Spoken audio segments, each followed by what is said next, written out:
welcome back into the Live and Amplified Livecast. I'm your host, Tom Quiet, and we are here at day 2 of CMA Fest.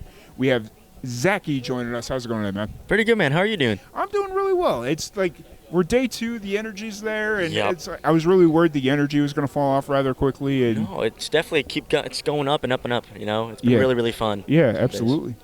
Excited to have you here. Excited to sit down and chat. And for anybody that's kind of getting to meet you for the first time, let's kind of do a little brief introduction.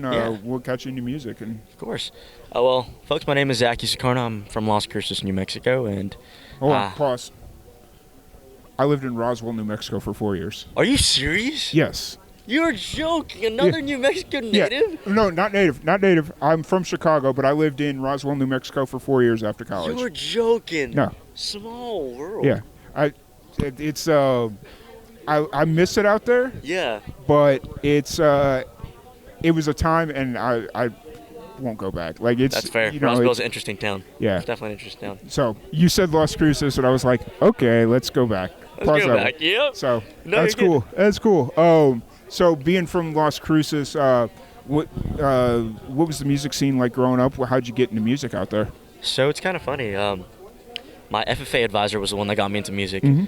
At the time, my senior year, she was like, "Hey, Dzaki, you sing some songs, right?" I was Yeah. like, "Yes, ma'am, I do." He's like, "Perfect. You're signed up for the state talent show." I was like, "What? You signed me up for that? I've never sang in front of people." Right. And I'm very grateful that she did. Yeah. It got me out of my comfort zone, and I actually ended up winning that whole entire competition. Fair. And went to nationals, got to go to Indianapolis for that, and soon afterwards I started having that little urge and the hunger for it all, and I just wanted to keep going. Nice. So went out and got a little farmer's market permit, played there, and from there it was like little cafes.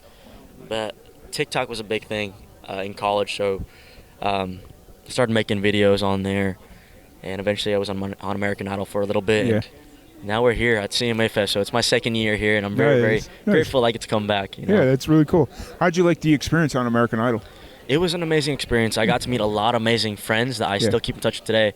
It's funny, my buddy, he wasn't able to come see Fest this year, and he stayed at my house the other day because he was opening up for Wade Bowen in El Paso. So That's crazy. you just meet friends, and we keep in touch as much as we can because there's not many of us doing the same thing. Yeah, especially being from New Mexico. Like, Yeah. I mean, there is a scene out there. Don't get me wrong. Like, I was out there for 4 years. That's where I got my start with Live and Amplified, was out in Roswell. And Really? That's so cool. Going up to Albuquerque, coming Yep. down to Las Cruces, and everywhere in between. And Good old dirt bourbon. yeah, taking those 3-hour trips just to get anywhere, man. It's true. You know, it's a grind. But there's the cool thing about New Mexico is there's people willing to do it. There is. You know, from my hometown itself, I mean, we have Frank Ray and Josh Grider. Yeah. Josh Grider, Yeah. both of them, Yeah. you know, phenomenal folks. And I just saw Frank just now, and it's cool catching up and seeing him and seeing, like, someone I grew up seeing, but he was still a police officer at the time. Yeah. I remember watching him as a kid as a police officer, and now that we're in the same stages together, it's been a blessing that we both get to step in the same shoes and represent the state that we're from. Yeah. There's not many of us, and it's truly a blessing to be here. Yeah, New Mexico is a hard place to live. Like, you really have to be a different breed of human being to live in New Mexico. You really do. And now, are you still based out of New Mexico, or are you here in Nashville now? So I moved here to Nashville about a year ago, and then 2 months ago I moved back to Las Cruces. Okay. I miss the scenery, I miss the food, and I miss the things I love, and got inspiration from my songs. So Fair enough. decided to go back home, and it's changed my life forever, to say the least. Yeah. I mean, Nashville is one of them places where you could come a few times a year, and it's still very beneficial. Like, Exactly. You don't necessarily have to be here all the time. Exactly, you know, and I figured I can't be representing New Mexico if I'm out here in Nashville. Might as well go back home, represent good old country music from New Mexico, and it's been so much more fun, to be honest. And you really close to Texas, so you got that in Exactly. right there. Yeah, Exactly. I think New Mexico is one of those states that's like really like, yes, it is hard to travel in and out of New Mexico unless you're up in Albuquerque. Correct. But if you're willing to figure out a way to make that work, there's just so many willing participants and willing people to come out to shows. Correct. I've had to like the time I was down there was a couple of spots that I would go in and I would book shows, like just book like acoustic shows, and be like, they're like, well, nobody's going to show up. You could try, but nobody's going to show up. And I was like, no, people show up. Watch this. And it was just something as simple as putting out a Facebook ad or something like that.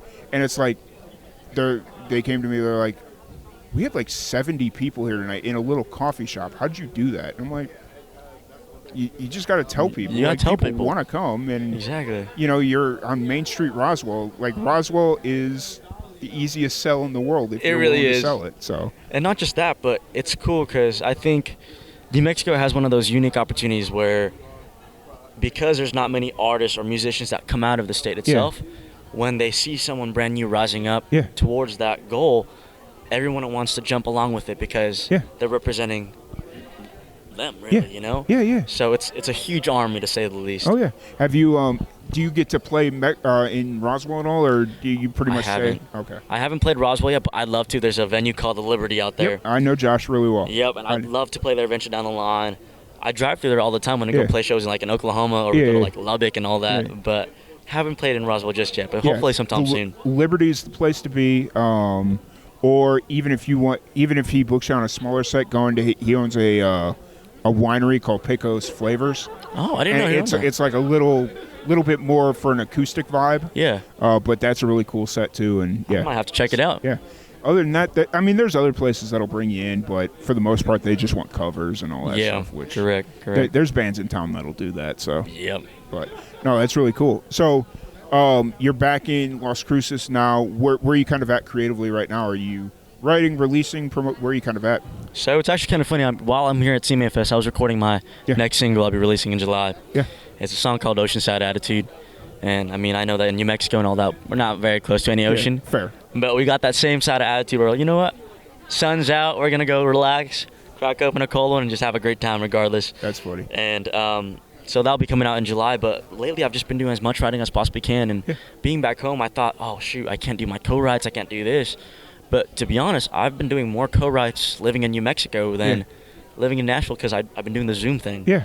And it's been so much fun. I have some of the best songs I haven't written in a long time, and I'm really excited to show people. Nice. Do you feel that you're almost recharged? You came back from Nashville. Do you feel you're almost recharged now at this point? Honestly, yeah.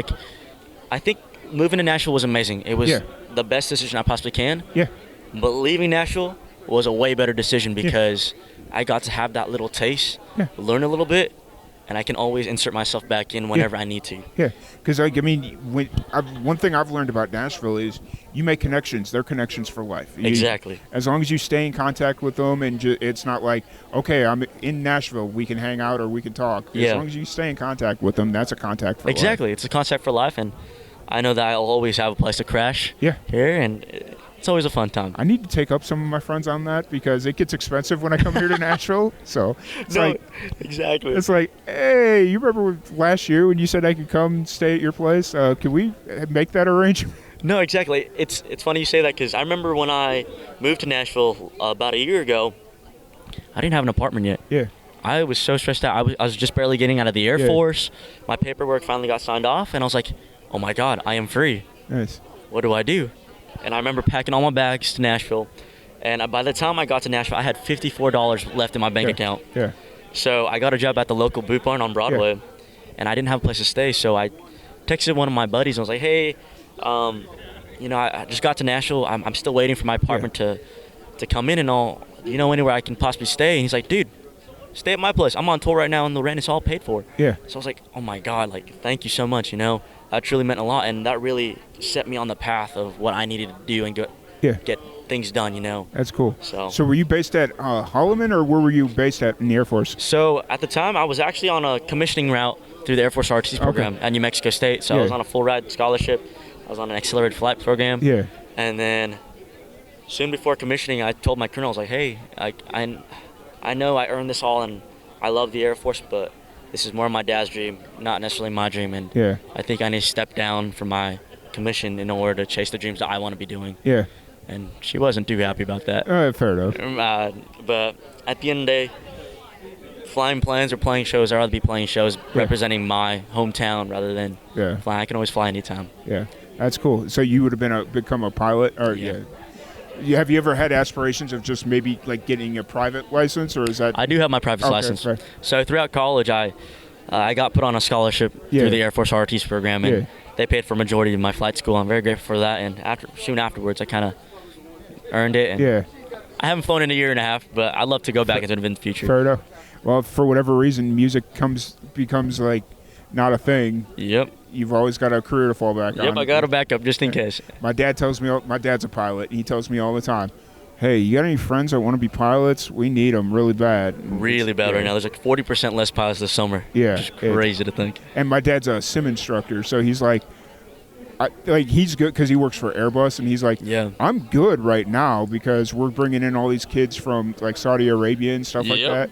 But once we get all through that, we have nothing. That's like, it's true. Oh.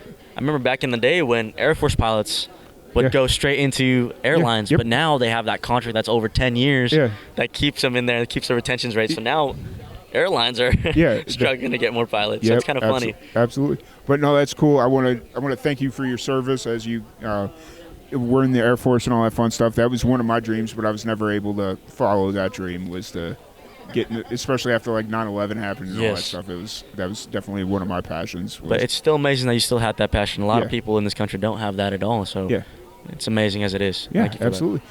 So following or what's the rest of your CMA Fest looking like?